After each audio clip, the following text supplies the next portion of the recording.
Hello there, and welcome to the Dyno Six Pack Dynasty Football Podcast. We have a really fun episode today. I kind of put out a tweet earlier in the week and was saying, I hope everybody here is waking up this morning and they're checking their sleeper apps and they're seeing that the stars showing up in the playoff standings. Unfortunately, though, that is not going to be the case for everybody. Like, even I have a few teams that miss the playoffs this year. It happens. So we're going to help you sort through that mess. You miss the playoffs, now what? So we're going to kind of take a little bit of a step back and look at some rebuilding aspects of Dynasty football.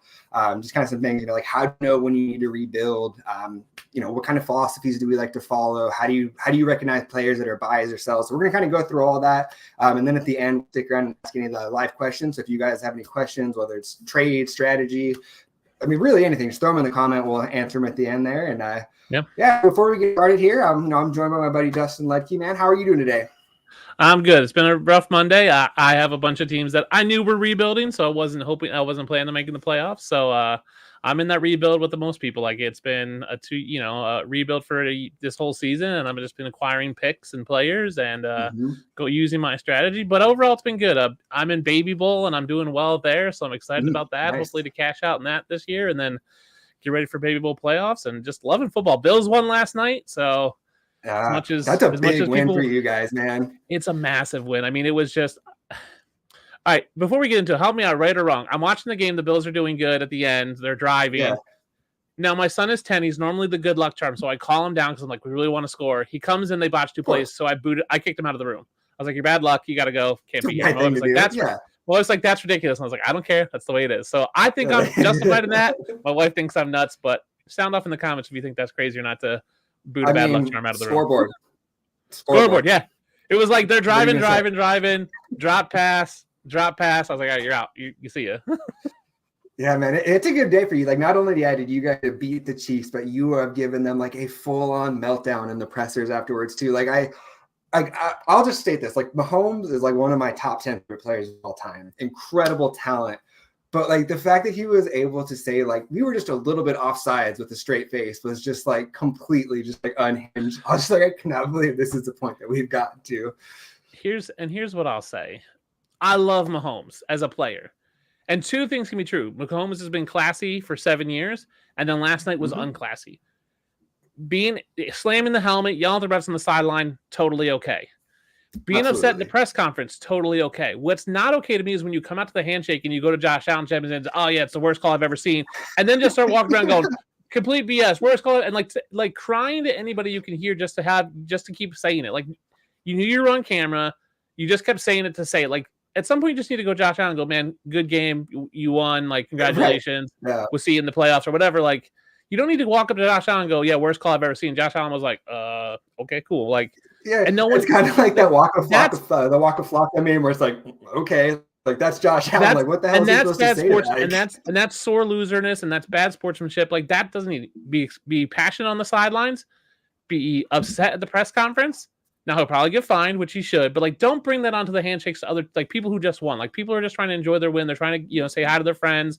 Don't be walking around going, oh, worst call I've ever seen, and like looking around to see who's gonna like go, oh yes, Patrick, it is the worst call we've ever seen. We feel so bad for you. Suck it up, like process it quicker and move on. Like, he's still a cool dude. And it was a penalty. It wasn't like it was a judgment call. He was clearly clearly offside. A penalty. Clearly a penalty. They also, on the other side, they could have fired Taylor for being too far off the line again, too. Like, they had two penalties to take their choice from on that one. And I get it. The refs have been bad all year, and they've missed a lot of calls, but that was the right call. Like, he was offsides by a ton, so, like, they had to make that call. And he didn't check in with the lineman like you're supposed to, so, like, it's all, like, be mad at Tony, be mad on the sidelines, be frustrated, but when you come out to congratulate the other team and do that after you get on the field, like, that's where you got to let that go and just be, hey, I'm happy. When you can be upset, but like, you don't need to just keep spewing it on to other players.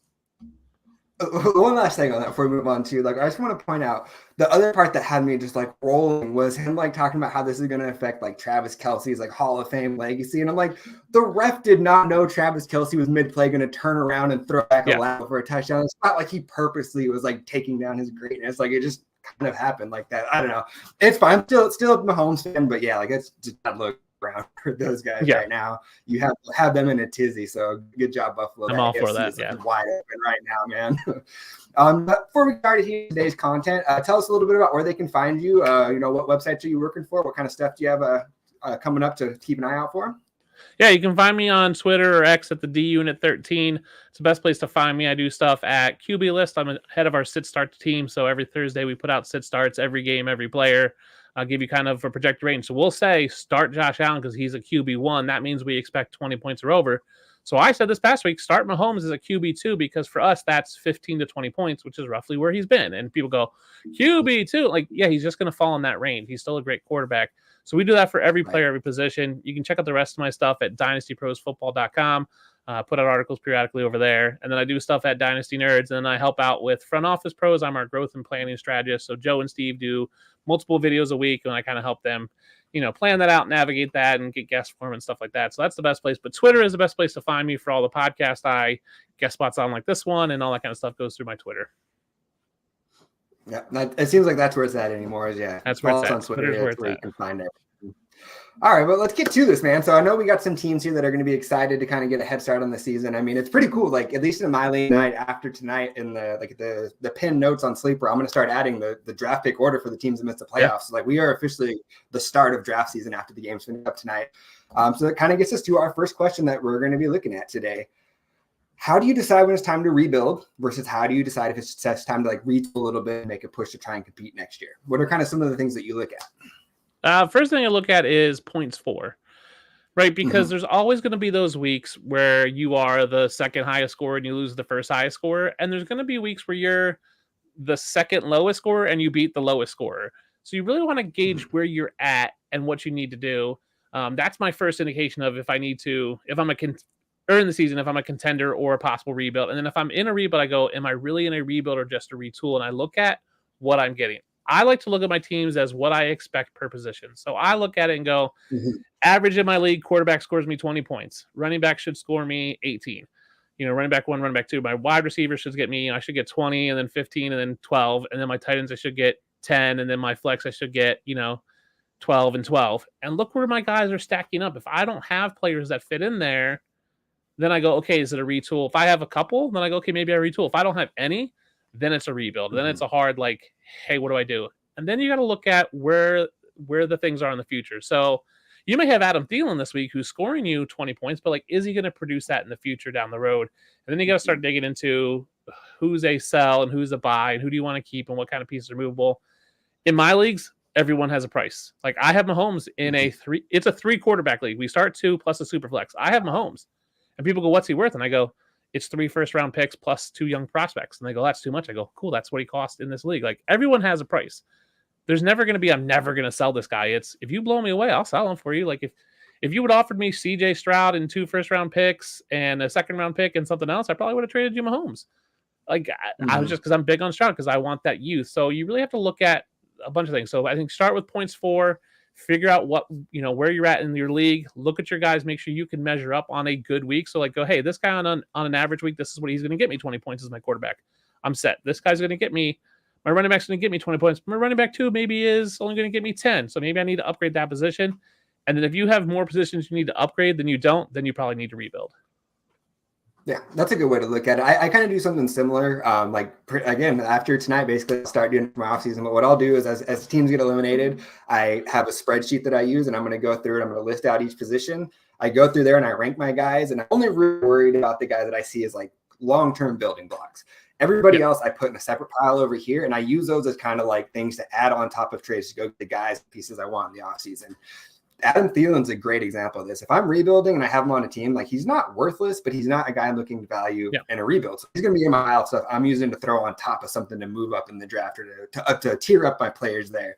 So that's the first thing I do is I like to kind of step back and get a clear path of, like, okay, how many actual building blocks? So I could have 10 wide receivers, but if only 3 of them have a chance to improve next year, I got to put some more extra emphasis putting the resources to that position.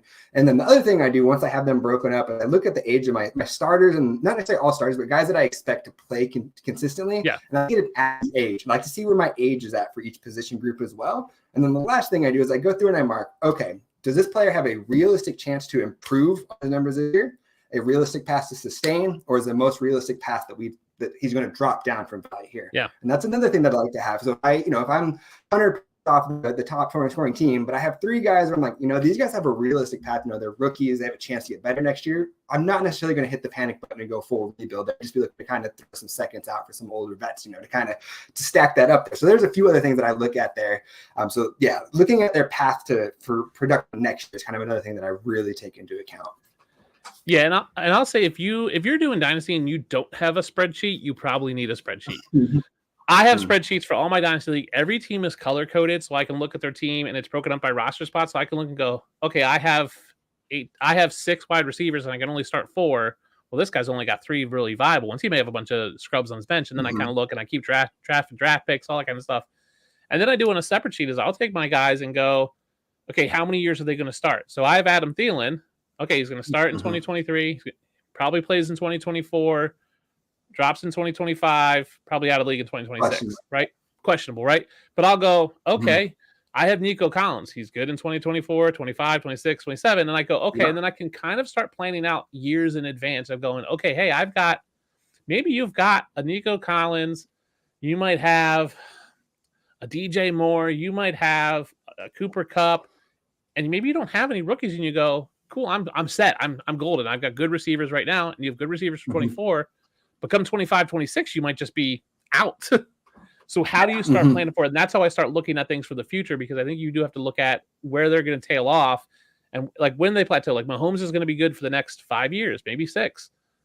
Then what? Whereas someone like JJ Schultz could be good for the next 10. So at what point do you move on from players? And you don't always have to get value out of players in trades. I think that's a big mistake that people get into. I think you can ride players till they're done, and that's fine too. It's just a matter of what you need and then what you go. And then based on that, you can kind of formulate your plan for draft picks, the draft, free agency, all that kind of stuff. And that's where you got to start. You got to look at your team and go, where am I at next year? Like you said, are they going to decline? Are they going to increase? Are they going to stay the same? I have a system called the Browse system. So it's balance, reliability, and opportunity with spikes and excitement. So I'm looking at guys that are reliable and have opportunities, and then I'll mix in a few guys that like spikes and excitement. Like I'll mix in McCole Hardman or an MVS who might have a spike week here and there, but I'm not counting on them. So I think and depends on your risk level, you kind of balance those two out. So that's what I think you have to look at when you're looking at, do I rebound or do I rebuild, do I retool, or do I just stay a contender? Makes sense to me. What's up, Jamie? Thanks for tuning in here. Looks like we got a quick question from him, and we'll kind of address this more later, kind of identifying like buys in ourselves. But yeah, he wants to know, like, how do you project your future breakout wide receivers? Another fellow person that has been waiting on Paris Campbell for years here. So we'll have a full section. Oh, go ahead. Yeah, I look at all my players based on pathway to opportunity is how I do it, and we'll get into that later. Yeah, absolutely. So moving on to our next section here. What are kind of some general philosophies, ideas, or strategies that you like to follow in a rebuild? Like I think a pretty widely accepted one, especially in super flexes, you're going to build around receivers and your quarterbacks. Running backs are probably the last thing that you're going to add at the end of that. Do you kind of agree to? Yeah, I agree. I think there's that sense of like, I go back to my Browse system. Like I want to build more reliable guys who have opportunities and less spikes and excitement guys. Like, and there's guys that are both. Like Tyreek Hill is both reliable and has opportunity, but is also super spikes and super exciting. So it's really looking at that floor. I like safe floor guys. And so that's kind of my philosophy. And I don't care what position it's at. Like if it's quarterback, it's quarterback. If it's running back, it's running back. Like if you can get Christian McCaffrey, like there's no reason why you can't build a dynasty team around a Christian McCaffrey, Bijan Robinson, if you think those opportunities and that reliability is going to be there. So that's where it really is. I look to try to get what I consider to be 4 guys that are cornerstones of my team. And generally, if it's a super flex, I like to have 1 quarterback. I like to have 1 wide receiver, 1 running back, and then 1 can be whatever, whether that's another running back, whatever it is. And I like to get guys that I think are going to be perennial top 5 or top 10 in their position. So I have a team where I have Mahomes, I have Amon-Ra St. Brown, I have Jahmyr Gibbs, and I had Tyreek Hill. I traded him, and I'm still trying to find that 4th one.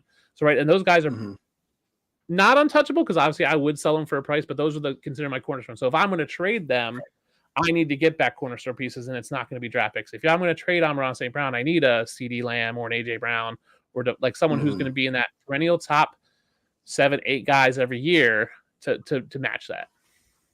Yeah, I think that makes a lot of sense. Another kind of theory that I like to follow is, as much as I can avoid it, like I don't like to sell my rookies in year one. I want to give them a full year to develop, especially when I'm rebuilding, and there's no real push to capitalize on that value right away when you're rebuilding.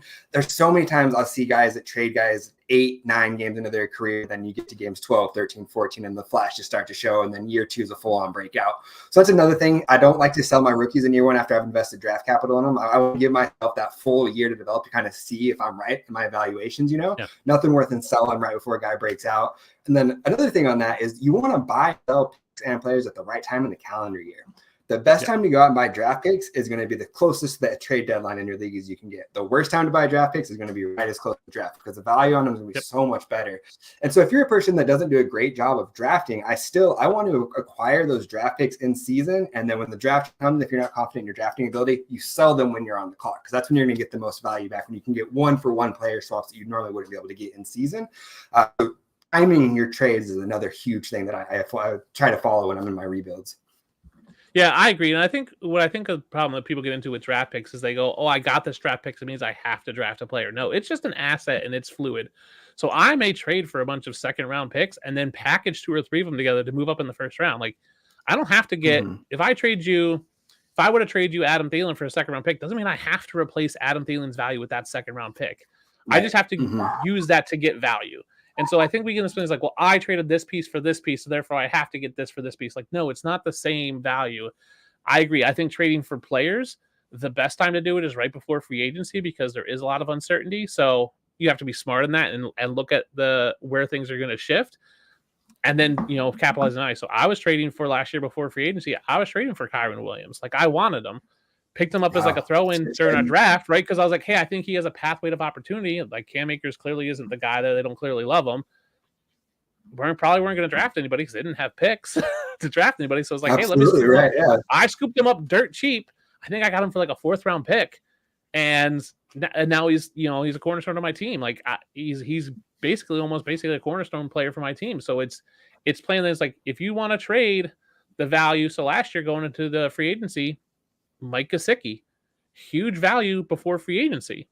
Free agency hit, he signs with the Patriots, and his value tanked, right? Because everybody goes, "Oh, Gesicki's got so much skill."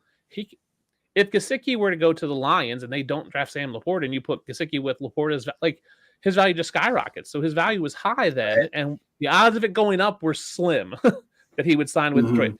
All of a sudden, his value was here. He signed with the Patriots, and it just straight tanked, like, real hard in like literally a couple hours. So that's when I want to trade for players, is right before free agency.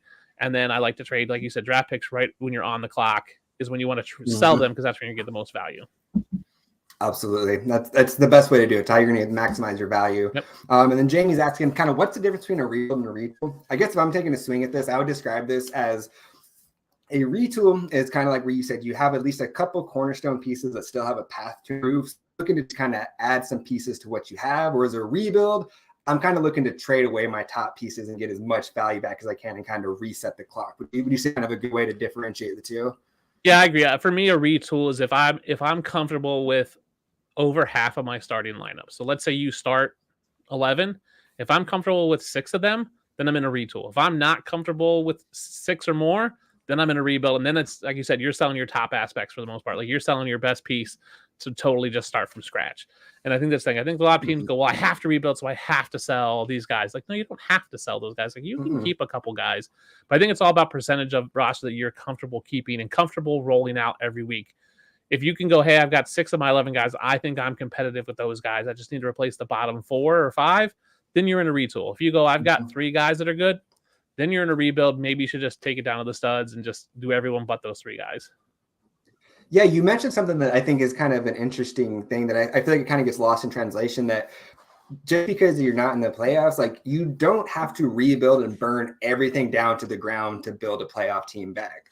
Like, a lot of times that can set you back if, like, you're selling just to sell. I just got to get this guy off my team and get anything. That's going to set yourself back because then you have to hit on those draft picks. So you have like no area for margin at that point. So it's good to kind of have a good aspect of where you're at compared to the league. So that way you're not just burning it down for the sake of burning it all down. And then I got 2 more philosophies that I kind of want to mention here before we move on to the next section. When you're in a rebuild, that's the time to be aggressive. Like, take your big swings. If you have those guys that you have your feeling about in the offseason, that's when I'm like trying to throw those extra guys on top. I'm okay losing a little bit of value to go get the guys that I think are going to be a big part of my rebuild next year. So don't be afraid to lose trades or lose value. Take those big swings. Then the last thing, and I see this happen all the time, is after you've done the hard work of spending that first year and a half rebuilding, don't rush it after you've put in all that hard work and start giving up that future value you've accumulated to try and get like a starter for 3 weeks. You see that all the time where a team will get close to where they're kind of competing for that 8th seed. They've been out of playoffs for a year or two. They're ready to get in there. So, hey, it's these 3 picks I have next year. I'm going to go ahead and push those forward. They trade for a running back that gets injured in the semifinals. They don't win it. And then now they don't have all the picks next year. So you don't rush the rebuild once you've done the hard work of getting the foundation set. Yeah. And I'll say this, like winning championships is fun. And that's why we play. But there also is a financial component to it. So what I like to do is go, hey, if my league's $25 and the winner gets 300, I have to win once every like 8 years. Like it's right. It's like to break even. Like you win once, you've broken. Like you win once, you pay for the next. What's 300? Like that's 12 years. Like you can win once and you're good for 12 years. Like don't feel that pressure. Be like, oh my gosh, I haven't won. And I'm putting money, like, as long as you win once, like, just, and go from there. And, right, as long as you expect your league to be around for that long, then you're, like I said, don't feel the pressure. Now, if you're in a league where you're like, hey, this league's definitely going to fold after this year, maybe you just kind of go at it and just go, hey, whatever, I'll just, because it's not going to be around next year, so I don't have to worry about future picks. And I'll say this, like, don't sell short 2025 or, like, picks a couple years out. I know everybody's like, I got to get 2024 picks, Like, you can get a 2025 pick. I've already started accumulating first and second round picks in 2025 because people are like, oh, yeah, that's so far down the road. Like, cool. I'll scoop them up now and I'll be competitive and you won't. And then I'll reap those benefits down the road. And that's just part of a philosophy you have to have. You have to look at this multi-year strategy. It's not just this year and next year. It's 3-4 years that you're really looking to rebuild and retool in. Yeah, I think acquiring the future draft picks is almost where the value's at all the time. A lot of people kind of think of it as, like the 2024 picks are a year away and 2025 is 2 years, but you got to get out of that. 2024 picks are now. The draft is now. 2025 is next year. Like at this time next year, that 2025 pick is going to have that same value as the 2024. Yeah. So it's not 2 years out. It's a year sitting at 2025. So you kind of got to shift the mindset on that. Even though it's 2 drafts away, it's a year away is all that really is. Yeah. So on that note, with the draft picks, how do you prefer to build? Do you like to target a ton of draft picks and just stack those up? Are you more likely to go after the young players that have been a little bit established, combo of both, or how do you kind of come in on that? I like to do a combo of both. I'm definitely a tier-based drafter, so I will look at it and go, so past year, I had the 101. So it's like, oh, everybody says you got to draft Bijan. I was like, I don't need a running back. I just didn't need one. So I ended up grading back from 101 and getting all the way down to 103, picked up the 106, the 203. I think I picked up a first next year, and I think I picked up another young player. I ended up walking away with CJ Stroud, Will Levis, Tank Dell, Michael Mayer, and a pick next year. So I'm okay with like tearing that out. And my best friend's trying to trade me Rachaad White, and he wants to trade him for a second round pick. And he goes, he's worth it. And I go, yeah, he's worth it this year. Right now, if it was a redraft, I would trade you a second round pick. The problem is I'm worried that Rachaad White doesn't keep his starting role next year. So I've been trying to trade him like an early third, which is like the 301 or the 302, which is basically a late second round pick, because I'm just worried about him being replaced. So I will balance that out. And I'm generally more conservative with acquiring players unless I really feel confident in them. But I'm not going to play this year's premium for a guy that might not have the value next year. I'm always believing that a player's value is probably going to drop. And so I'm not going to pay the premium for him now. So I'll just take a pick. Like, I'll take that pick because the pick value is just going to keep to increase, right? A 2025. Right here. Yep. A 2024 second round pick right now is, let's say, maybe worth 500 points. In 2 months from now, it's going to be worth 800 points. Like, it's just going to keep going up. So what you can get for a second now is not what you can get for a second later. And I know that. So I'm not going to trade Rachaad White. Might be worth a second round now, but that second round is going to be worth way more than Rachaad White come draft season. So I definitely will balance it. You definitely have to balance that out. You can't go all in on young players. I do think that second and third round picks, the hit rate on those is not great. So you maybe want to acquire young players, but you have to be smart. Like, if you're not good at drafting, you're probably also not good at evaluating players. Like, the two things go hand in hand. So I can go, yeah, if people go, oh, players are worth more than picks, only if you know who to get. Like, you're right. A Minshew is not worth a second round pick, but it might be to someone this year, but next year it's not going to be worth it. Try to sell Minshew next year. Try to sell Minshew in 2 months. Try to sell Minshew for a second round pick. You're never going to get it. Absolutely. Yeah, way to capitalize. This is exactly what we're talking about, trading at the right time of the year to get those assets. Absolutely. So for me, yeah, you said something else like about like evaluating players. Another thing that I have on my spreadsheet each year is I take down who I have drafted in that last year's class on there. That kind of gives me a good gauge. So for me, over the last 3 or 4 years, I would say I'm above average on drafting. I hit on more than I have missed. So in that sense, like I'm okay stacking up a lot of draft picks. However, I have leagues where some of my league mates are also better drafters, and I'm a little bit less likely to want to go all the way in on those ones. Like on those ones, okay, maybe I'd rather try and go get the Tank Dell from the guy who thinks that he can get a first round pick and get someone better than Tank Dell at this point because he's had pretty good success draft. So you got to know your league, but also you have to be really honest about, am I good at evaluating players? And then if you're missing on 70% of your picks, at that point, then it might be worth stacking up those picks, and then you really look to sell them on draft day and kind of playing to your own strength there. It might not even be evaluating players; it's evaluating opportunities, right? So I am looking at a draft I did last year. I took Gibbs in the first round, Tank Dell in the third because I didn't have a second round pick. Fourth round, I took Benton Strange, tight end for the Jacksonville Jaguars. Is he a good player? He's okay, but the opportunity could be great if Evan Ingram leaves. So I think that's where you have to. And same thing. I took Puka Nacua at 501 because I knew the opportunity was there, no matter if Puka's good or not. Like Puka could just be another Tutu Atwell, but there's going to be opportunity. We see players that aren't necessarily great because they have opportunity to succeed. So you really have to understand that more than I think player evaluation. And I mean, you mentioned a great thing like Brenton Strange. He's an example of those guys where it's like, I don't want to sell my rookies in the first year. I want to let them sit and marinate and develop for that full year and see what happens in year two. Because a lot of times you can get hidden gems just by being patient, just by not having to get the newest and brightest thing. Absolutely there. So what are some of the things that you're looking at when you're trying to decide, if a player is a buy or sell? And I know we kind of touched on it a little bit in terms of like kind of the path to improvement and whatnot, but are there any other things you kind of look at? So with that pathway to opportunity, I look at two things. I look at one, contract. So I'll look at someone like a Charlie Jones or Andre Yosevich for the Bengals, right? Oh yeah, the wide receivers, they're never going to play. Yeah, but T. Higgins and Tyler Boyd are both free agents, so those both conceivably could leave. Now, will they both leave? Probably not. Probably one of them stays, but both of them could leave, so that opens up a ton of opportunity. I was buying Josh Palmer in 2022 because Mike Williams was going to be a free agent, and he's tied to Justin Herbert. Now, Mike Williams signed, but Josh Palmer stepped up in the role because the third receiver was just kind of open and void. So I look at that. I look at pathway to opportunity. I look at contracts, and then I look at possible coaching changes. What we've seen is that coaches and GMs obviously draft a guy because they saw something in him. Doesn't mean that everyone saw it. So when you look at someone who might be on the Chargers, if they get a new coach and new GM, what does that mean for a Quentin Johnson who's underwhelmed? What does that mean for a Keenan Allen who's great, but also might want to shed some cap? If you're on someone on Carolina, what does that mean for a Tommy Tremble, for Laviska Shenault is going to be free agent? Like, is the new coach going to like them or not? So you kind of have to play into that. And obviously we get that right after the season's over. We get Black Monday where a ton of coaches get fired. So you got to watch those things. Like if Frank Reich gets hired somewhere, which he might, who's he most likely to bring in? He might bring in Miles Sanders. He might bring in Laviska Shenault, who he traded for. Like he's going to bring in the guys that he likes because he liked them for a reason. So that's another thing to look for, because the new coach and GM aren't beholden to those guys because they're not their guys. And so you don't want that. If for whatever reason Dan Campbell got fired from Detroit, does that mean that Jahmyr Gibbs' value goes down? It might change. Now he might also get the new guy, might get rid of Dave Montgomery and just go with Jahmyr Gibbs. You don't know. So there's always that coaching and how their system uses. Then you have to look at systems and what the coaches run. Like, are they a one running back guy? Are they a committee guy? Are they going to run, zone reads, whatever that might be?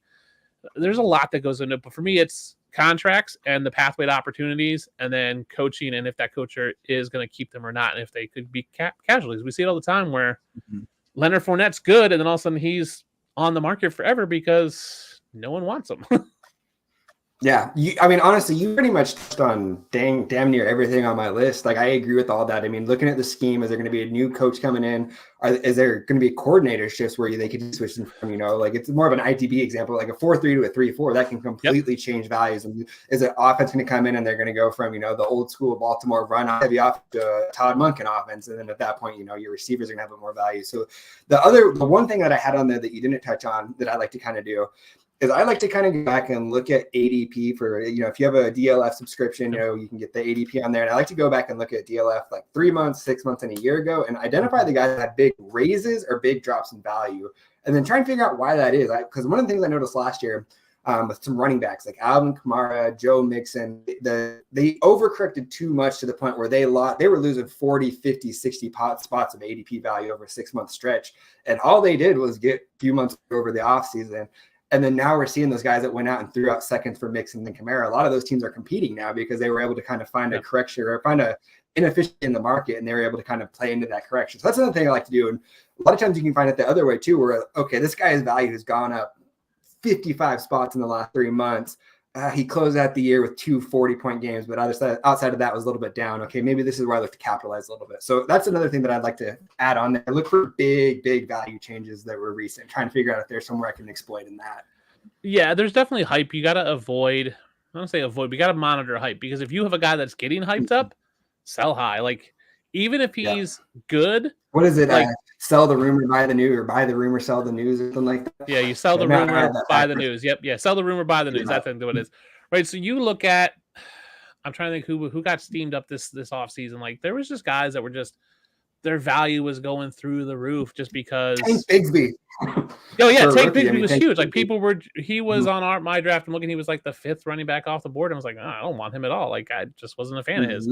And Trey Lance was a perfect example. People were buying Trey Lance because they were buying this idea that he's going to get cut, and he's going to get traded, and he's going to go somewhere and be the starter. Cool, sell Trey Lance on that news, right? And worst case is you're wrong, right? And let's say you sold Trey Lance for a second because people thought he was going to be the starter for whoever, and then let's say he did go somewhere and started and was great. Okay, you were wrong. Like, there's nothing wrong with being wrong. Like, it's okay to make mistakes. Yeah. But I look at a probability. Like, what's the probability that Trey Lance is going to start somewhere? 0, in my opinion, like right now.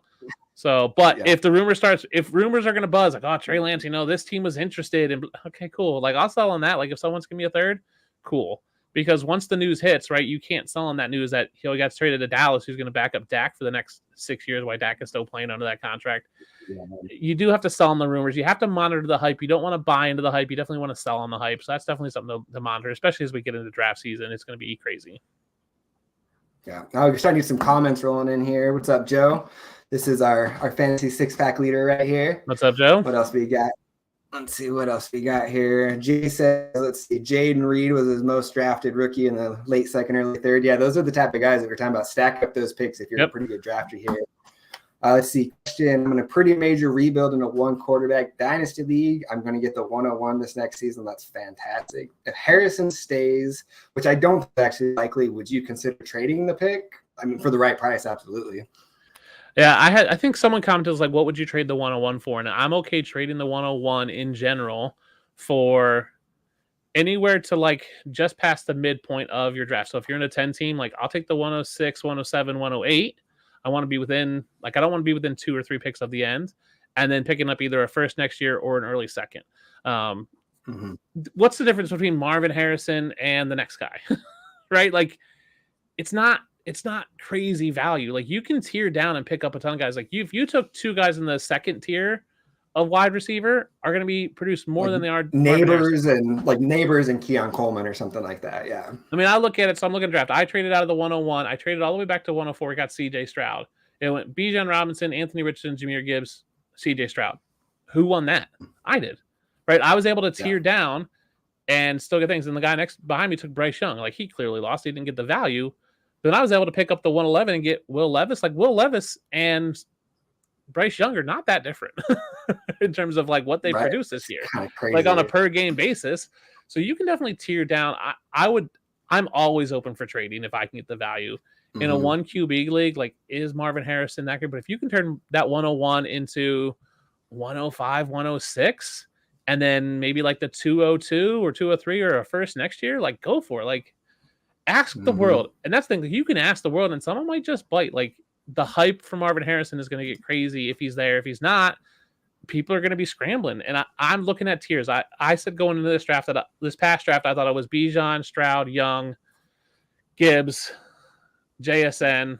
Even JSN. I think it was really a top 4 or 5 guys. So I was if I could be anywhere in those 5 picks, I'm okay with that. I'll take the 101 and go to 105. I'll still be in the same tier of player for myself and pick up more assets. So I think if Harrison stays in college, which I agree, I don't think he does.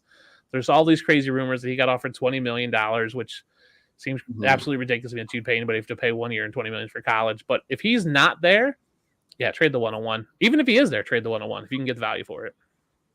Yeah, definitely here. Yeah, it's kind of like, what Jamie's saying. If Harrison stays, I'd move back later in the first. Yeah, it's a wide receiver. Possibly, like, we'll get more to this later, but possibly the deepest wide receiver class I remember scouting in the time that I've been doing this stuff.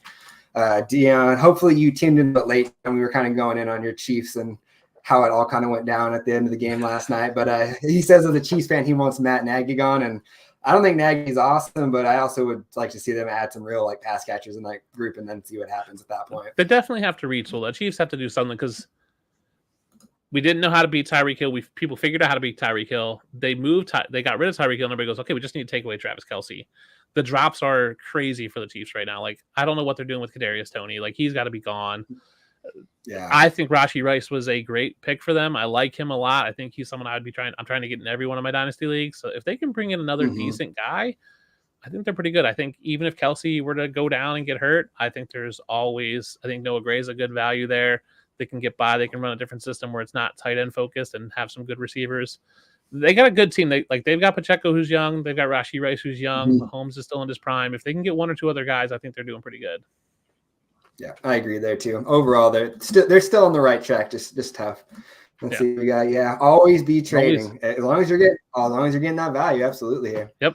So we kind of mentioned like some of the things that we look for and kind of identifying the buys and sells. And so next we're going to actually go through and give us 5 players that we are looking to buy and sell this offseason. First, before we do that though, make sure you guys have hit like and subscribe if you haven't already. Head over to fantasy6pack.net/plan to become an all access member. On top of all of our rankings and access to like our DFS tools. I mean, man, Keith like won like 3K yesterday on Sunday, putting out his picks on Twitter. Like almost every single one of them hit. He won 3K. So on top of that, you're going to get all of that good stuff. You have access to our Discord forum where you can ask us questions, get tailored advice to your fantasy leagues. So yeah, fantasy6pack.net/plans, and then hit like and subscribe here. Make sure you're catching everything that comes in here. So next, let's get over to the players that we are buying in a rebuild. And this one was a little bit tough because, I mean, like you mentioned, like Rashee Rice, like, yeah, that's the guys that buy most wide receivers, like Jordan Addison, Zay Flowers, they're a buy if you can get them. So I tried to like pick guys that weren't completely obvious, but again, this is all going to be league dependent on if you're actually able to swing these. But first guy on my list that I'm looking to buy in a rebuild, and this is more for super flex leagues, I want to go out and get Jordan Love. He's a guy right now that's currently sitting at QB 14 for me. If I can move into next year's season with him as my QB2 in a league, like I'm going to be very, very happy with that. Love the weapons he has around him. If they can stay healthy in terms of Christian Watson and Luke Musgrave, if they can stay healthy, he's got a good group to grow with. We've seen the improvement in the second half of the season. He's really started to take control of the offense where you see him up there, calling things at the line pre-snap. Like he's really taking control and full ownership of that offense. And you've seen the numbers really starting to get a little bit more consistent and stable. So he is my number one buy at quarterback. I think he's going to put up low-end quarterback 1 numbers, but the price hasn't quite got to quarterback 1 prices on him, at least trades that I've seen. That could change up in the offseason, but as what I'm seeing now, Jordan Love's my quarterback buy. Yeah, I think that's a great pick. I mean, he's definitely price has gone up recently, but I think he could have a tough stretch down the road, and his price could bottom out, and I think he get him cheap. My first guy is A.T. Perry for the New Orleans Saints. He's a big dude. Like he's 6'5", 205 pounds. We've seen Chris Olave be the field stretcher. We've seen A.T. Perry kind of pick it up the past few weeks. I'm not sure Derek Carr is there next year. And it could be more Jameis Winston or it could be someone new. Even if it is Derek Carr, I think that's okay. Rookie wide receiver, had some decent college production. Michael Thomas is forever injured, right? Like when has he not been? Like he gets a hang down, he's out for like a year.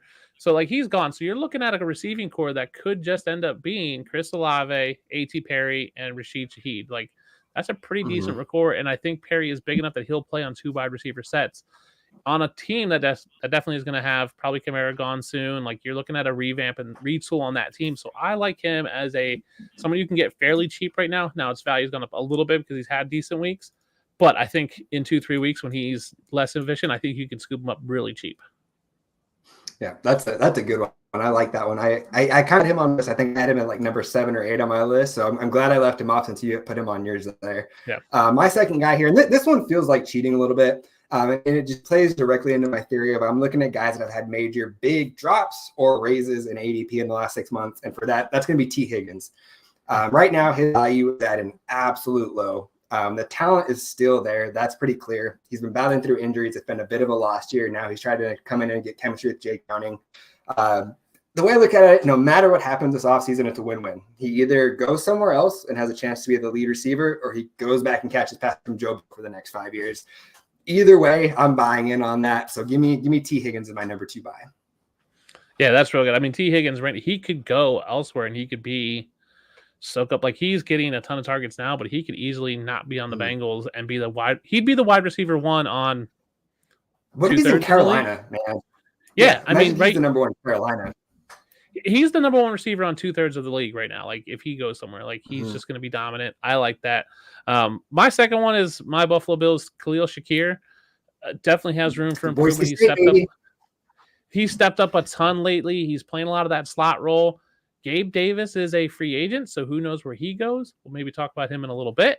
But I think Shakir definitely being tied to a good offense with Josh Allen, I think there's a ton of room. We've seen them use the slot receiver well when they had Cole Beasley. They don't use it a ton, but I think he can transition the outside. I think he's just a solid wide receiver 3 for your fantasy team that you can get pretty cheap right now. That's a great call there. My third option here, and this kind of goes into like another little strategy that I like to follow, is I like to buy low on injured players that are not like ligament injuries. So Hank Dell, right now you're seeing he's got a break in the leg. It is not confirmed, but I have a couple of friends that are physical therapists, and I was like, hey, what's kind of the prognosis like a break like this? And said 99 times out of 100, they're going to come back full strength next year. They're not worried about it. It kind of slows down his explosiveness or anything like that. Guys that are injured with non-ligament, like full ACL, MCL, that kind of gives me a little bit of nerves, but it's just like a broken bone, something like that. I like to buy low on those guys. Yeah. Tank Dell, we kind of thought what he was trying to there before he got injured. Use this injury as a chance to get even just like a 9/10 discount on it, and it's going to be worth it next year. Yeah, I mean, I'm a huge Tank Dell fan. I've been since the draft and the combine. If you can get him cheap, and even if you can get him at value, I think you're fine. Like, he's going to return on that value. I agree with you. It's not a ligament issue. It's just a broken bone. He'll heal from that, and he'll be fine. I do worry about people with like hamstrings or sort of groin. Soft tissue stuff. Yeah, soft tissue, like Kenneth Walker with the oblique in the groin and the the hernia, like that stuff that just is not great. And those things are injury prone's not really a thing, but there are guys that are just fragile, and there are injuries that lead you to favor. Like when you see Kenneth Walker with multiple injuries to that core, where it's like he had the sports hernia, then he had a groin, then he has a oblique. Like that's all in that core area. That's just one thing leading to another, and that might linger for longer. My other next guy is Kylan Granson, tight end for the Indianapolis Colts. Ooh, I like it. Had a really great run with Anthony Richardson early in the season, and then kind of got injured. Obviously, Richardson got earlier. He was looking at 10 points, 12 points those first 2 weeks. They have a ton of tight ends there. Mo Alley Cox. They've got Mallory. They've got Jelani Woods. I think Kylan Granson's more of the receiver type tight end than the tight end. I think he could be a decent value now because he's been underperforming lately. Now, he did have a good game back in week 13. He had 72 yards on 3 receptions. I think that offense is geared towards more of what we saw with Philly when Zach Ertz and Dallas Goedert were being big things. So I think even if they have 2 tight ends, I think it could be Granson and Woods, that they could be powerhouses with Anthony Richardson.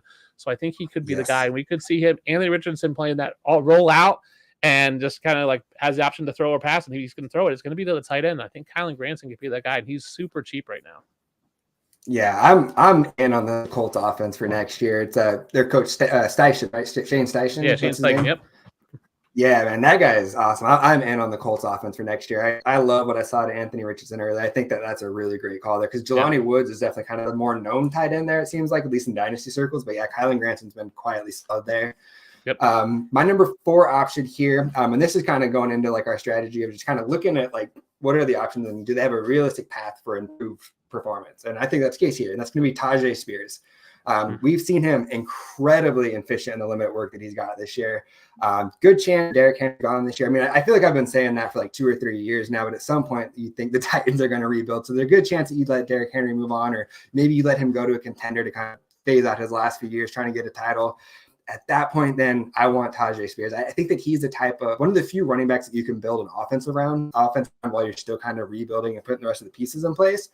So he is a guy that I think is a kind of a sneaky pick for like a top 12 running back next season. I'm getting ahead of that now. Like if I had like 201, I'm okay giving that straight up for Tyjae at this point right now in this next draft.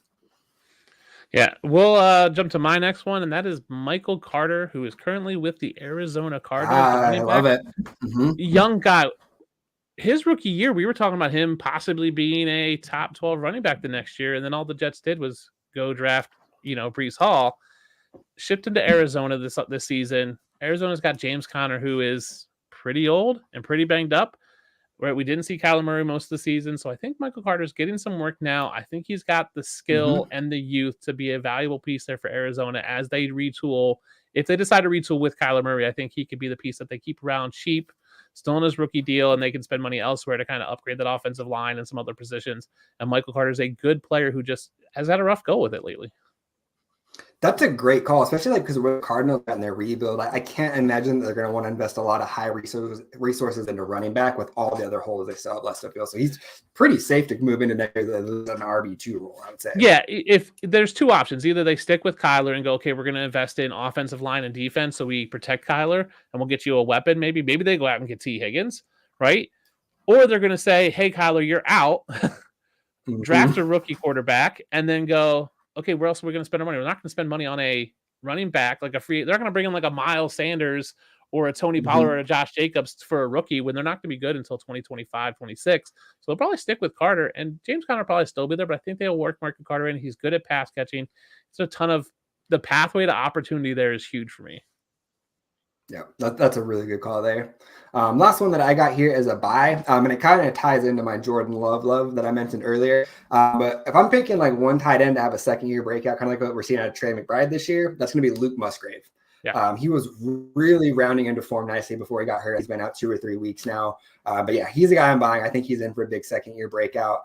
I wouldn't be shocked if he moves into like kind of the number 2 passing option behind Jaden Reed in that offense next year. I feel like he kind of went a little under the radar because he played for Oregon State, so not a huge powerhouse school. But like if you go back and watch the film, this dude can move. Like he's a very good pass catcher. He's athletic. I'm in on the Packers offense, so yeah, Luke Musgrave is my tight end back for the offseason. Yeah, I agree. I mean that with Jordan Love, like they have so many options there, and right, they're gonna have to invest in a running back because Aaron Jones and AJ Dillon just aren't it. So I think you're right. Luke Musgrave is set there. Like he was talked about as the number 1 tight end in this draft class for a while. And I think he's there. So I think he's a good talent. I think he fits that system. I think we've seen the flashes of it. So I'm all about buying Luke Musgrave right now, especially since he's injured. Like if you get him cheap, like people need someone. Like if you can trade a Tucker Kraft on the same team for him because someone needs a tight end to play, like go for it. If you can trade a guy who's producing now for a guy that's injured and stick him in your IR for the next couple of weeks, you're good. Absolutely. And then my last one's kind of a deep name, and it's Hendon Hooker, quarterback for the Detroit Lions.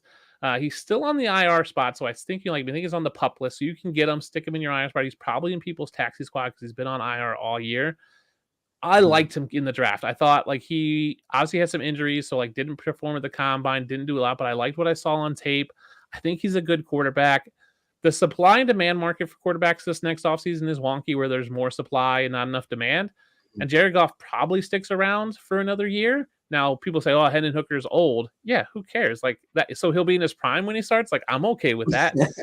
We've seen Detroit has young players. Like, they could roll Goff next year, and then they could roll Hendon Hooker in 2025 and just literally retool with that. He'll have 2 years in the system that Dan Campbell's run. Like, we could conceivably see Detroit win the Super Bowl this year, make a playoff run next year, and then just slide in Hendon Hooker and keep doing it with Jahmyr Gibbs, Sam Laporta, Amon-Ra St. Brown. Like it could Jack Campbell on defense. Like they've got, Aiden Hutchinson, they've got young pieces, and Hooker could just come in and slide right in there in 2025, 26, especially if you have a dynasty team where your taxi squad lets you put on rookies and 1-year players. Like if you can still stick them on your taxi squad again next year, then you're golden because you're just stashing a guy who's got a ton of potential on a really good offense. And I like that. I like having those sort of pieces on my, especially as a stash. I love that call. So I had a Hooker as my number 4 quarterback in this rookie class. I had him ahead of Will Levis. I wanted to put him ahead of Bryce Young, but I didn't have the stones to do it. And I'm glad I didn't because he's still the better prospect. But in terms of like, I mean, you look at like Will Levis, he got all sorts of excuses for why he struggled that last year in the SEC. Hendon Hooker dominated that conference for 2 straight years. No excuse. Like, he lit them up. I think that's a really good call there. He's a good buy. Yeah, I would say if Hendon Hooker wasn't injured, I think he might be the 3rd quarterback off the board in the drafts. Like, I think Colts take him over Anthony Richardson. They just want Anthony Richardson because he could play right away. They didn't want to wait possibly a year for Hendon Hooker. Yeah. Jamie wants to know, with Knox playing, do we think Kincaid takes more slot snaps? Probably, yeah. I would say that's a fair assessment. Well, do you want to get into our 5 sells? Because I got one just for this. Maybe that is a perfect transition. Let's go ahead and kick on over to that. And then, so hang tight, Jamie. We will get back to you here. Let's start us off here. So the next section here is 5 players under the age of 30 that we are selling. I'll start with this. One of my honorable mentions was Jared Goff, but he's 29, so that kind of felt a little bit like cheating. So I left him off. But anyways, start us off here. Who's your sell? I'm selling Dalton Kincaid. Like, his value is so high. Now, I have always said Dalton Kincaid is a tremendous tight end and tremendous athlete. My issue with Dalton Kincaid has always been usage in the Bills' offense.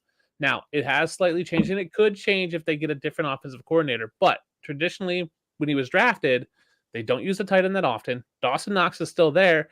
And even if he slides into the slot, slot wasn't a huge position for him. Shakir is also there in the slot. So he's now battling Knox for tight end snaps and targets and Shakir for slot targets. So I just didn't love Kincaid, and people are all about Dalton Kincaid. I get it. The Bills traded up to get him. At this point, draft capital, don't care. Out the window, could care less, right? Because, yes, they might have reached for a guy, but they had to reach for him because they weren't going to get him where they were. Like, it's just a faulty logic for me to go, well, draft capital, it doesn't matter. Like, end of the first round, beginning of the second round, all the same thing. Even the third round's the same, because if you don't have a pick, you don't have a pick. You pick where you are, and that's what you get. I'm selling Kincaid because you can get a Sam Laporta for Dalton Kincaid. That's been talked about a lot on Twitter. Who's better, Laporta or Kincaid? I'll gladly take Sam Laporta on an offense that focuses on the tight end. Look at what Detroit did last year with Brock Wright and James Mitchell. Like, those guys were putting up they put up like 5 touchdowns between the 3 of them after Hawkinson's traded. So if I can trade Kincaid and get a first-round pick and maybe a second and maybe a young guy, I'm all for it. Like, I think you should trade Kincaid right now, maximize on his value, because we could see with Knox coming back. We saw this week, Knox had just as many targets. I mean, snaps were pretty similar. Like, and he's just coming back from an injury. So we could easily see Kincaid going back to being a part-time player who can't trust in fantasy, and his value is going to slowly decrease. And then we'll see what happens down the road. If they get a new offensive coordinator, maybe. If they bring in the guy from Detroit who runs a tight end focused offense, sure, then Kincaid's got value. I just don't know if he does. Like, I think his value is so high right now because the buzz is there. I'm selling him right now. That's interesting. I never really thought of that. That's not who I was expecting for you to say. I was thinking maybe Dawson Knox was your sell or something. That's interesting. I like that. I kind of forgot like the Bills and the Cowboys are kind of connected on Kincaid because they traded up to jump us to get him. And in a weird way, it's such a blessing because it's a lot of Jake Ferguson to kind of step in and really blossom for us. It's just kind of interesting how that's worked out. That's interesting. So I'll go ahead and start with I have one tight end sell here. And it's kind of goes to what you said. Like, I've seen a lot of ranks where this guy is still ranked ahead of guys like Hawkinson, Laporta, Kincaid, and for me, Mark Andrews. I'm looking to get off on him now. He plays a very physical position. Like you said, like, injury prone isn't really a thing, but he has missed. I think he played 15 last year, then he played a full season, and I think he played 14 the year before that. So the injuries have kind of slowly started to stack up there. He missed time through the last 4 years. In some leagues, you can probably trade him straight up for those 3 guys that I mentioned, if not getting a little bit on top of that. We've seen the offense this year in Baltimore kind of start to shift a little bit more to the wide receivers. I mean, we've even seen like Rashad Bateman have a little bit of a resurgence here. So I think that right now, this offseason is kind of the last offseason you're going to be able to sell Mark Andrews for kind of the top tier elite tight end 1 value. So if I'm a rebuilding team, that's a move I'm looking to make right now. Yeah, and Mark Andrews is 27. He's got an opt-out now.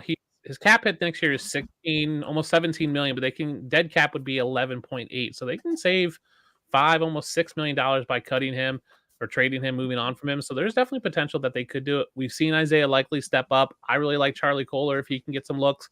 So I think this stretch of the rest of the season is really the litmus test for how Likely and Kohler step up into that offense and if they need to keep Andrews or not. So I agree. They could trade Andrews and he could go to a horrible situation. Like, Put Mark Andrews on.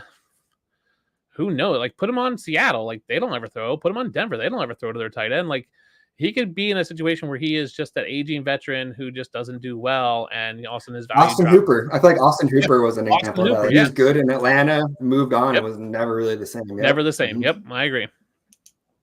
I'm going to give you my second one. It sticks with my Bills, and that's Gabe Davis. Like the dude, but he's a free agent, and I see him possibly getting one of those big contracts like a Kenny Galladay, where it's like a team brings him in to be the one, and he just doesn't perform like that. Like, he has weeks this year where he is just shut out of games. Like, he just doesn't produce. He's not a great route runner. Like, he definitely can stretch the field.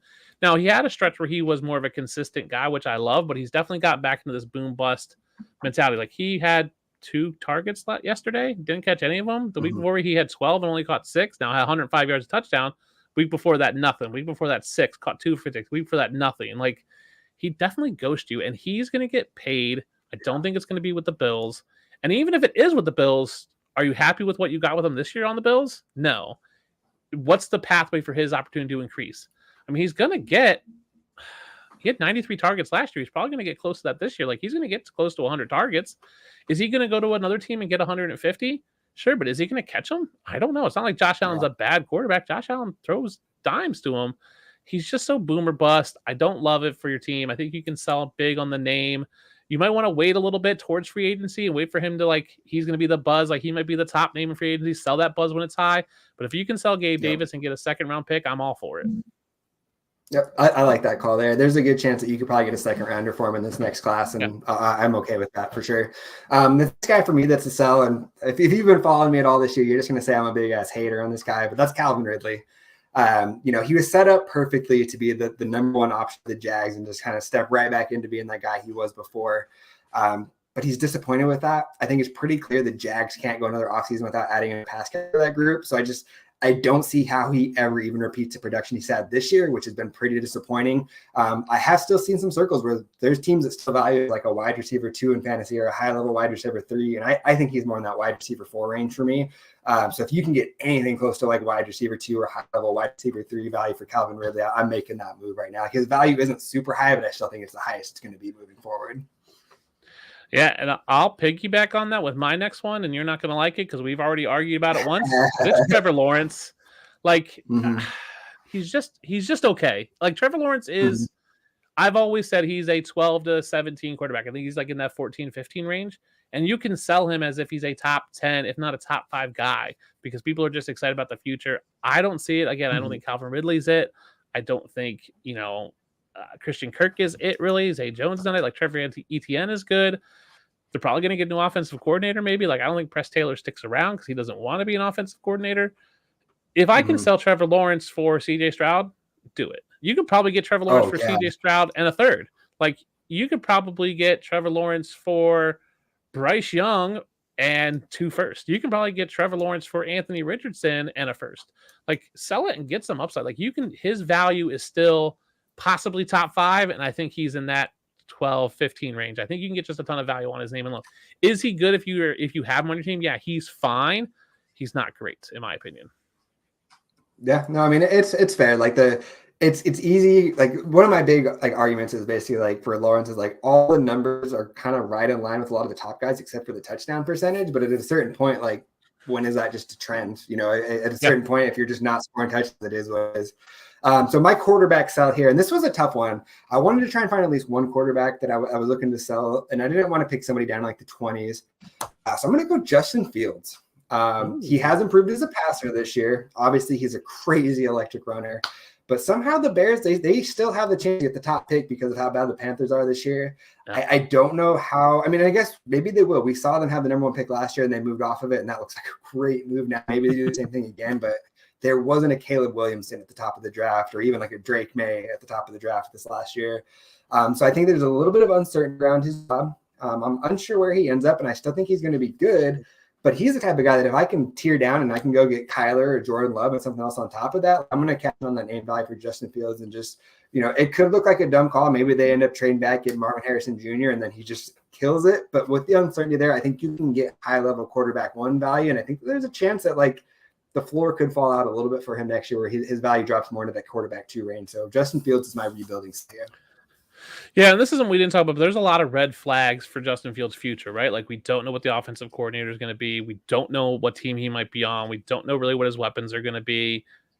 And even if they trade out, like if they trade Justin Fields, they're going to get a first round pick for him, if not more. Like they'll get a Deshaun Watson probably level deal for him.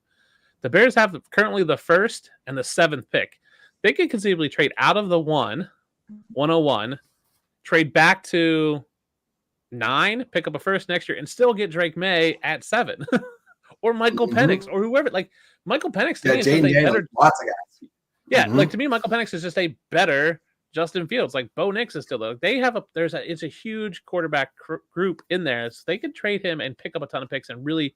That's talking about rebuild. Like they could rebuild their team fast. Like they could walk away with a top receiver, like one of the top 3 receivers. They could walk away with one of the top 5 quarterbacks and a first for next year for Justin Fields and plus another first round pick. Like they can walk away with 3 first round picks this year if they trade Justin Fields and really just change that offense with a new coordinator, with maybe a new coach.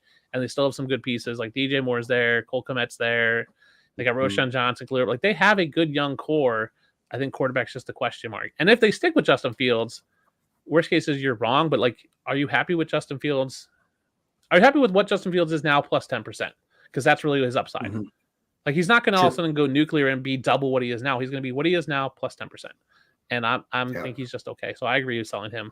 My next one's a guy we talked about already, and that's Rachaad White. Tampa Bay that's actually he's on my list too, actually. So that's cool. We'll knock this one out quick. I like him. But his yards per carry just sucks so 3.7 yards per carry, exactly. And it was like that last year too. So bad. And that's like with a game with like in week 12, 6.67, 4.2 last week, 4.408 this week. He just has games that he's getting a ton of volume. My fear for Rachaad White is that they bring someone else in. Yes. It looks like Baker is the answer. They're probably going to have to re-sign Baker or bring in someone else at quarterback. They could easily bring in a running back, which there's a decent group this year. Like, I'm not hating the running backs. I don't love it, but I don't hate it. So if they bring in a running back, even a free agent, that could eat into a ton. Like if he drops back down to 129 carries like he had his rookie year, I don't love him, especially the value of a second round pick right now. Let's trade him, sell him if you can. Yeah, I mean, if it wasn't for 48 catches, we could be talking about him as one of the biggest busts from where he got drafted in this offseason right there. Under 4 yards a carry for the 2nd year in a row. And like you said, I Tampa Bay is about where I could see them kind of putting a little bit of resources into the running back position because they have some of the pieces around that where it makes sense to kind of add that there. So yeah, I agree. Rachaad White's a sell. My last guy for that I'm looking to sell this offseason, and there's another one that I almost kept off just because he's kind of close to that 30 age mark. I think he's 28. That's Courtland Sutton. He was obviously super touchdown dependent this year. He scored in every single game except for 3. But despite that, he has only broken 8 receiving yards once this year. In the last 5 weeks since they're by, he's only gone over 75 yards once. He's still going to be good next year. I think that this year we're seeing more close to like who the real version of Courtland Sutton is versus the last 4 years, but it's going to be really hard to repeat that touchdown production. And there's nothing in the profile that tells me that like, I think I see a yard per game jump coming for him next year. Like I don't really see that. And so he is not able to get into double-digit touchdowns. Not a good example because this guy's not good. Chase Claypool that first year, he had like 11 touchdowns. We saw what happens once that kind of regressed down. Numbers can really drop off quick. I worry about that a little bit with Courtland Sutton next year. Yeah, I agree. I mean, he's all touchdowns right now, and who knows what happens with Russell Wilson. They'll probably run another year with Sean Payton and Russell Wilson, so he might still have the thing. But I like Jerry Jeudy as a receiver in terms of what he can do. I think it's just a comfort level with Russell Wilson. I think they're just getting behind, and they're just chucking it down the field. So if they can revamp their defense and be in games closer, I think Jerry Jeudy could step up. But I agree. The value right now is so huge. People are looking at those touchdown numbers and going, yes, give me that. And you go, okay, cool, because that regression is coming for touchdowns for him. It's just not going to repeat. And talk about guys who I don't see it in their – go ahead. Jamie, real quick, wanted to know, you mentioned Roshan Johnson. What are you buying him for right now? Man, that's tough. I wouldn't give more than a early third for him. I love Roshan Johnson. I absolutely fell in love with him at the Combine. Like, he just impressed me beyond belief in his press conference that I did with him.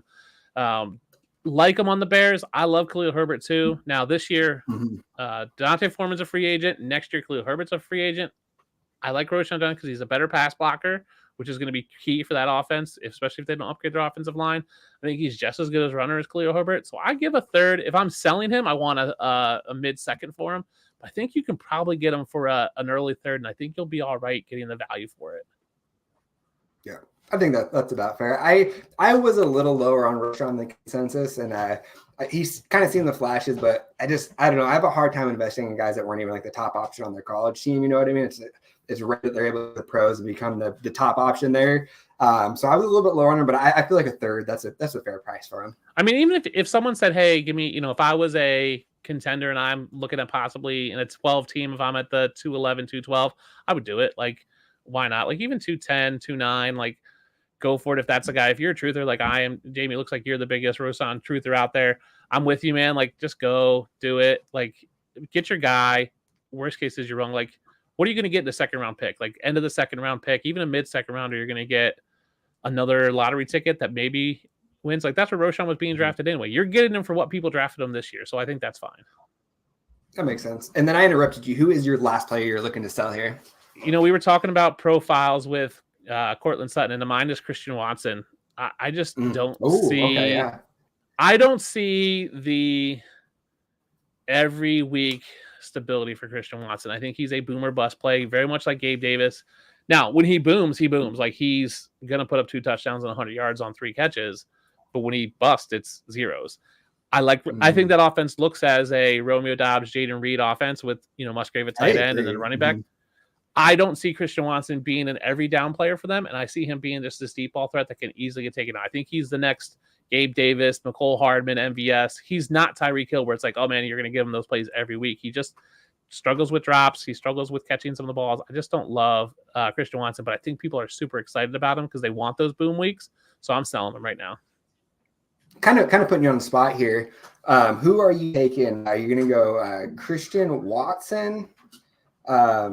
Oh shit! I just totally lost who I was gonna. Let's circle back to that. I had someone I was gonna ask. Oh, Jameson Williams. I feel like they have kind of similar profiles and like that big. They do. Do you want Christian Watson or Jameson Williams? I'll take Jameson Williams because his pathway to targets is higher because it's Amon-Ra St. Brown, then nobody. Like it's Amon-Ra St. Laporta, Chris. Then it's Jameson Williams. On the Packers, it's Jaden Reed, Romeo Doubs, Luke Musgrave. Like I think Christian Watson's at best 4th, maybe 5th behind a running back. I think Jameson Williams can easily be 3rd, if not 2nd on the Lions. And I think it's a better quarterback. I think Goff's a better quarterback than Love. Ooh, so it's funny. One of the main things I was kicking around this week, and I've been texting some of our fantasy 6-pack guys. I have Love and Goff back to back in my dynasty ranks, and I finally made the switch and moved Love up 1 spot ahead of him. So, do you agree with that, or do you think that you're still Goff in dynasty or Love? I mean, I guess I probably would take Love just because of the youth and the contract. It depends on where I'm at. Like if I'm in a retool or a contender, I'm taking Goff. If I'm in a rebuild, I'll go after Love. So I think it's a value. I think they're right there. I think they're right neck and neck. So if I'm looking to be competitive in 2025, I'm going Love. If I'm looking at if I can win this year or 2024, I'm taking Goff. That makes sense, man. Real quick here, Jamie says he is the biggest Roschon truther that you'll know. There you go. You got to stick to your guns, man. If that's your guy, go. You never know what's going to happen next year. And the last section we had here, and then, like I said, I'm fine to stick around and answer some questions if you guys have them. Go ahead and put them in the chat. The thing that we wanted to touch up before we wrapped up here is just kind of want to get your initial thoughts on just how are you looking at this incoming rookie class? How are you attacking it as a rebuilder? Are you seeing like any strong positions, weak positions? What are kind of your early thoughts on this class? Yeah, my early thoughts are it's deep at quarterback, and I think it's heavy at the top. Like I think there's 5 guys. I don't have Caleb Williams. I personally have Michael Penix 1. You got Bo Nix, Caleb Williams, JD. Like you've got so many guys there. JD McCarthy. There's just a ton of guys. I don't know how much the demand is going to be there for teams to draft them and start them right away, which I think is better. I think the Packers have proven sitting a guy for a while is actually better for them. I think the Titans with Will Levis, like having him sit for half a year, which is what I said Levis needed, shown that helps them, helps them be better pro players. So quarterbacks, I'm looking at it and going, man, if I need a quarterback in my rebuild, I'm okay tearing back and dropping back in the draft because I know there's going to be guys available. They're not going to go 1, 2, 3, 4, 5, right? It's just not going to happen. Even if you get the 6th best guy, you're still going to get someone. So I think there's probably 6 that I think are in similar tiers. Now, obviously, we got the combine. We have actual landing spots, which will matter. But I think it's a very deep class at quarterback. Same thing at wide receiver. It's not as top heavy. even if Marvin Harrison comes out, like he might be the clear top receiver, but I think 2 through 6, 8 are all kind of in the same tier. So again, I'm okay moving back if I need a wide receiver. Running back's going to be the question mark. What do we do if you need a running back? What do you do in that draft class? I feel like you can get one at 105. Like, I don't think you need to be in the top 5 because I don't think there's going to be this standout star. So I think in general, I'm looking at tiering back in the draft and just going, hey, I can drop back and accumulate some picks, accumulate some other assets, whether that's young players or future picks, because I just think there's value later in drafts. I don't think there's this clear, like, dynamic talent at the top that you need to go get. You know, last year I thought it was the top 5. It was, you know, Bijan, CJ Stroud, Anthony Richardson, Bryce Young, JSN were really the guys. And even JSN we knew wasn't going to be a huge breakout this year, but you're playing the future potential. Then you had Addison and Quentin Johnston and Zay Flowers. Like, you could have moved back and got those guys. So I'm definitely willing to move back. I'm going to be curious to see how this whole, you know, bowl games and who plays and who doesn't, who declares and who doesn't, how the combine goes. I'll be at the combine this year. I was there last year, which was really insightful to kind of meet the players, kind of get to know their personality. It's definitely a different experience when you get to know their personalities. That's why I fell in love with Roschon Johnson. He was just it was an outgoing personality who just talked about leadership. And then when I looked at it, I was like, oh, no wonder he's the backup running back and was captain of the team at Texas. Like, it tracks, right? And there was reasons why I was necessarily maybe out on Jordan Addison because I didn't love his personality. And maybe you could see that in the dip in production when he changed schools. And then he gets caught driving 60 miles an hour. Like, there's some judgment questions I had there. So getting to know the guys on that level will definitely change some things, and it'll all be fluid. I said coming out of the combine, I said, you know, maybe Josh Downs was my number 2 wide receiver. You know, I was big on Zay Flowers. Then the draft, it was like, I'm big on Zay Flowers. Like, I love Zay Flowers. Yeah, I was a big Zay guy too. Yeah. You cannot meet Zay Flowers and not just instantly be like, this guy is the coolest guy in the world. He's just got this big smile on his face. He's just so funny. He's just outgoing. He's just this dynamic personality. You can't knock it. And I came away from the draft. I was at the draft this year too and got to interview those guys. You walked away from Will Levis and you go, man, when that guy talks, everyone listens. Like, he's a leader. And when Bryce Young talked, interesting. Dude, when Will Levis talked, it was like, okay, I'm going to listen to this guy. When Bryce Young's talking, you're like filming, you're like, oh, what else is going on? Like, oh, you're still talking? Okay, Bryce Young. Like, when Will Levis talked, you listen. Like, it was a commanding, like, he just carried himself with that poise, with that leadership. And I was like, okay, maybe he's better than I thought. And then it made me go reevaluate his tape. And then once he landed, I was like, okay, maybe six games, he'll get in and be okay. And so that's definitely part of that experience I didn't have until last year. So I'm looking forward to that. So it'll be fluid. I think there's going to be this group of like 3-4 guys at the top, and then there's going to be this second tier of players is going to be huge, and it's probably going to expand in your rookie drafts, the first into probably the mid-second. So if you can trade back and still get guys at the same tier and pick up assets, you're golden. Yeah, I agree. Very strong class of different positions for fantasy, your quarterbacks and your receivers. On paper, it is looking like a bit of a weak running back class, especially with Travion Henderson potentially going back. It seems like one of those years where you just stack up on late second and third round picks and just spam running back and kind of see who separates themselves as the offseason goes on. Brock Bowers looks like a true like game changer at tight end. But outside of that, like one thing I want to caution is don't let this year's group of tight ends give you your expectations for the guys outside Bowers, because it's not rare. It's pretty rare where you have let alone one productive rookie tight end, but 3 or 4 of them like we've seen this year. So maybe temper the expectations outside of Brock Bowers just a tiny bit on the tight end class. Yeah, and if you're weak at tight end, like go get some of the guys from this year class. Go get a Michael Mayer, who is a huge talent who just didn't have the opportunity. Like, you might not be able to get Kincaid or Laporta because obviously they've proven it, but you can get a Mayer, you could get a Luke Schumacher, you could probably get a Musgrave or a Benton Strange or, you know, some of those guys, Tucker Kraft or whoever it is, and have some value there. I agree with you. Brock Bowers looks like a game-changing tight end, but he could end up in a bad situation. Like, I thought Michael Mayer was that, and he ended up in with the Raiders, and it's been poo-poo this year, but hopefully next year it improves. So pick up some of those guys, maybe a guy who got drafted the year before, and like, you know, we'll see what happens. Yeah. All right. So last thing we got here, I pulled a couple of questions out of our Fantasy Six Pack Discord. And if I was good at this, I would have gotten their names of who asked these questions as well. So thank you to you two that send me these questions, whoever you two are. But the first question, how long should a rebuild take? A true rebuild and not a retool, I think it shouldn't take more than 2 years. Like, realistically, you should be trading assets and getting picks this year and next year. And then next year, you should be getting those last few pieces and then starting to add pieces for 2026. So you really shouldn't take more than 2 years. There are teams that just potentially get in this like perennial rebuilding where it's like, I drafted these guys and they suck at them. They just keep like, oh, I drafted Bryce Young and he's not good. So now you're going to sell Bryce Young for 2 first-round picks. It's like at some point you have to pick a guy and stick with them and roll it for a couple years and see how you do. But really, it shouldn't take you more than 2 years to get to a point where you're going, let me see what I have. Now, you may suck at that and you may just be bad, but you need to get to a point where in 2 years you're going, this is my team for the next 2 years. I'm going to roll it out and see what I got. And just add a few pieces, obviously, in your draft. But in that 2-year span, you should definitely get to a point where you go, this is the roster I have that I'm comfortable with, and see what you have instead of just constantly turning guys over. I think that's actually about right. I operate my rebuilds in about a 3-year window. So say week 7 this year, I decide I'm gonna rebuild. I'm taking that whole year, entire next season to kind of rebuild and accumulate assets. And then, like you said, in 2020, I guess it'd be 2025, 26. Yeah, I want to start seeing if I can compete, put some guys out there. And then at that point, then maybe we're looking at more of a retool where it's like, okay, now we go add a 2nd-round pick and go get an Alvin Kamara type running back to fill in some of these gaps. So yeah, I think that's right. But 2.5 seasons is about the maximum that I want to take on that. And then kind of rounding that out, how do you know when you're ready to make that push? Because one of the things I don't want to do is, put in all that groundwork and then rush it and take out all that work I did. So how do you kind of know when it's time? I think it goes back to what we talked to at the top. Like, you got to look at your points for and how you're stacking up with the rest of your league, right? If your league is every week is going to win with 150 points and you're scoring under 100, you're not there. But if you're scoring 150, 160, and you're, maybe getting some bad breaks, maybe your bye weeks didn't line up, with this year or whatever it is, then I think you're good and you can go, okay, I'm there. I'm in contention.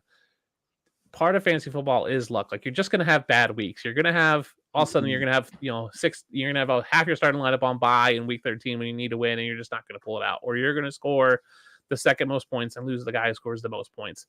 That happens in fantasy football. And I get it. People go, oh, median scoring. No, it's luck. That's part of it. Like, part of it's been in, like, you might go, win 6 straight games and all of a sudden you lose Joe Burrow or whoever it is for the season and you get some really bad injuries in a year. But as long as you're competitive and you feel like you can get there, I think that's when you know that you're good. I think when you look at it and go, man, I'm only scoring 110 points and everyone's winning with 150, 160. Okay, clearly something's missing. And that's where I think you go back and go, who's not producing? If it's 150, my quarterback needs to score 25. My guy's only scoring 15. Okay, I need to upgrade there. Or my running back's not producing. I don't have a running back that's producing those top end numbers. Okay, I need to upgrade there and go through that. So that's how I look at my teams is, what are my guys? Should my guys be producing to get to 150? Okay, who's consistently falling short? And that's where I need to adjust. Yeah, I think one kind of, it's not like a hard and fast rule, but one thing that I kind of look at when I'm in the process of rebuilding, like if I'm sitting at the trade deadline and I'm trying to make, am I making a push? Am I staying here? If my big trades are for guys that I have to count on to start every single week moving forward, I'm probably not ready to compete. It's when I'm trying to add those guys for depth in case my starters get hurt for the playoffs. At that point, that's when I'm kind of trying to move some of the future assets in. But if I'm just barely trying to piece together a starting lineup to compete, then you're not quite ready to compete. You should take one more year, build on that, and kind of go from there. So that's kind of a little bit of not a hard and fast rule, but yeah, like if you're trading for a must-need starter, you're probably not quite there. But when you're trading for depth, that's when you have an idea of, okay. And if you want to gauge, and if you want to gauge that, a good way to do it is throw guys on your trade block in your league and see what kind of offers you get. If you throw a guy out there and you've got 3 or 4 people going, hey, I want that guy, then maybe you go, okay, I've got a piece. And then if you're throwing a guy out there and no one's biting, then maybe he's not worth it.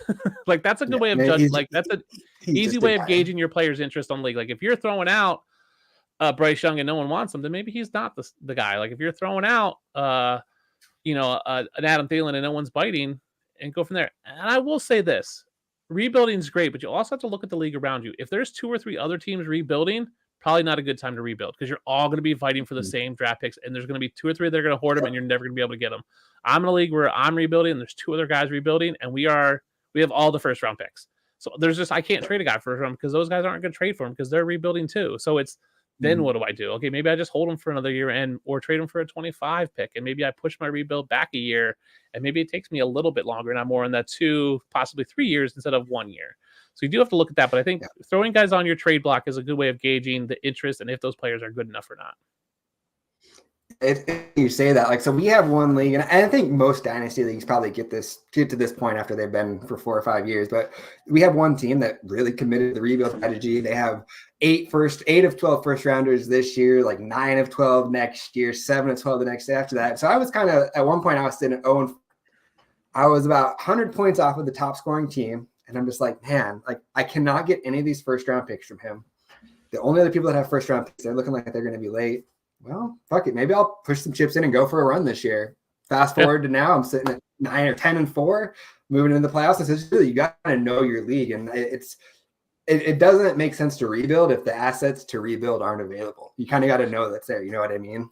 Yeah, and if you go out and let's say you were rebuilding this year, like you said, and you pick up like 2 or 3 first round picks, and you're like, man, I just don't get it, then send those 2 or 3 picks and get assets and go for it this year, right? You could pick up a bunch of 2025 picks this offseason and all of a sudden go, or 2024 and 25 picks, and all of a sudden get to the draft and go, man, these other guys have all these picks. They're rebuilding hard. The value is not there in the draft. Just trade them and trade them and make a run for it. Like draft picks don't have to be draft picks. They are assets that can be either players or picks. And you need to think of it that way and not be stuck that I have to draft someone with this player. If you're in the draft and you're at 106 and you don't like the guys there, trade them for a guy you do like who has proven production. Like make that move. It's super easy to make a run this year.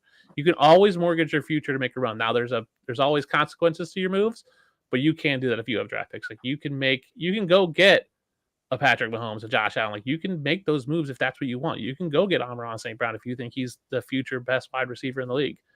Make those moves if you need to. Don't just get locked into I have to rebuild, so I have to have young players. No, you're in a rebuild, which might just be your rebuild might be going to get veterans and rebuilding for 1 year. Right, exactly. I agree with you there. That's great advice to end on here. Looks like we got one last question here from Jamie. Do we think Zach Kuntz will turn into anything down the road? He has the #1 athletic profile we've ever seen. Yeah, he's a freak athlete. He's like kind of one of those guys where you got to kind of make sure you don't fall too much in love with the combine stuff because, yeah, you don't see many 6'7" freak athlete tight ends like Zach Kuntz. I mean, he's worth a stash on a taxi squad just because he does have that huge athleticism. But, I mean, who was the guy for the Commanders a couple years back that got all the hypes? He's crazy freak athlete they brought over, like Samari Toure or something like that. I mean, there's always guys. Field, really. I don't think Zach Kuntz says anything until Aaron Rodgers is gone. We've seen Aaron Rodgers just traditionally not go to his tight end. And whoever the offensive coordinator is, doesn't matter. Aaron Rodgers is going to change the play. He's not going to throw to his tight end. So until Aaron Rodgers is gone, Zach Kuntz is nothing. Now, Aaron Rodgers plays 2024, probably done if he plays in 2024. Now, he's probably not playing this year, even though he could be cleared for the Christmas Day game. Whatever. I don't care. It doesn't matter if he plays in it with Jets or toast. 2025, we could see a totally new quarterback for the Jets, and that's 3 years for Zach Kuntz. Like, that's a good time for a tight end to mature into that. So I think he is worth a stash, especially if you can stick him on your tax squad next year. He's also fine to drop because I don't think a lot of people are going to pick him up. So a lot of times what I do at the end of the season is I'll just start, if I'm out of the playoffs, like I'll just start dropping my veterans. Like, don't need this guy. Let me pick up this guy. Like, you can let him, he'll probably stay on your waiver for a while in your league, unless you have a super deep league. So he's okay to drop, but I do think it's going to be 2025 at the earliest because I think he's nothing until Aaron Rodgers leaves the Jets. Yeah, I mean, and who's the tight end there? Rucker kind of got a little bit of hype there too. I like Jeremy Rucker. Yeah, I mean, but they still have Uzama who's on IR. They have Ty Conklin who's doing all right with with whoever else is running around out there. So he definitely has room. But like, I think Conklin's done after this year. I think Uzama's done after this year's term of contracts. Rucker's got 1 or 2 more years left on his contract. So Zach Kuntz, I think, is you're looking at a 2025 piece. So he's a great stash, especially if you have the bench spots. But if you need to drop him, I don't think you're in fear of like losing him to someone else. Yeah, I agree with that completely. Awesome. And well, I just looked up, we've been recording for almost 90 minutes. So I hope you have anything too. I did not realize we've been going for that long. It's been flowing really well. So I appreciate you sticking around that long. Everybody that tuned in, we appreciate all your questions. Again, it's up on Twitter. If you have anything else, I'm always down to kind of help out and talk fantasy. One more time, Dustin, tell the people where they can find you. Yeah, you can find me on Twitter at the DUnit13, so THEDUNIT 13. It's the best place to find me. I write for QB List, for Sit Starts. I do stuff at Dynasty Pros. I'm our content director over there, so there's always content and my articles coming out. I do some stuff with Dynasty Nerds every now and then, but Twitter's the best place to find me. Anytime I guest on a podcast, it all runs through my Twitter. My DMs are always open if you've got questions, whether that's rebuild, whether that's Sit Starts. Shoot me a message. Do my best to try to answer them right away, so I'm always there to help out. JJ, thanks for having me on. This was a blast. Hopefully we can do it again sometime this offseason. Maybe we can talk post-combine about some of the stuff that happened there. open invitation, man. You can come All on anytime. This was one of the most fun podcasts we've had here. Jamie, great show. Yeah, I appreciate it, man. I appreciate you coming on. This was one of the more fun shows I've had for sure. Awesome. Yeah, like you said, find us on Twitter. If you haven't done it already, fantasy6pack.net/plans, become an all access member. Come hang out in the Discord with us. Win some money with my guest, Keith Fleming. He's going to be coming on next Monday. He said he just won over 3,000 playing DFS on Sunday yesterday. So going to be fun to kind of pick his brain, how he approaches the Dynasty game versus how he approaches the DFS and stuff. So, yeah, it'll be a good time. Make sure you tune in for that. I believe we're going live, I think, close to the same time around this 4 p.m. Eastern, but I'll put it out on Twitter to make sure. And yeah, appreciate you guys all tuning in. We'll talk to you guys next week. Good luck in the playoffs this week, too.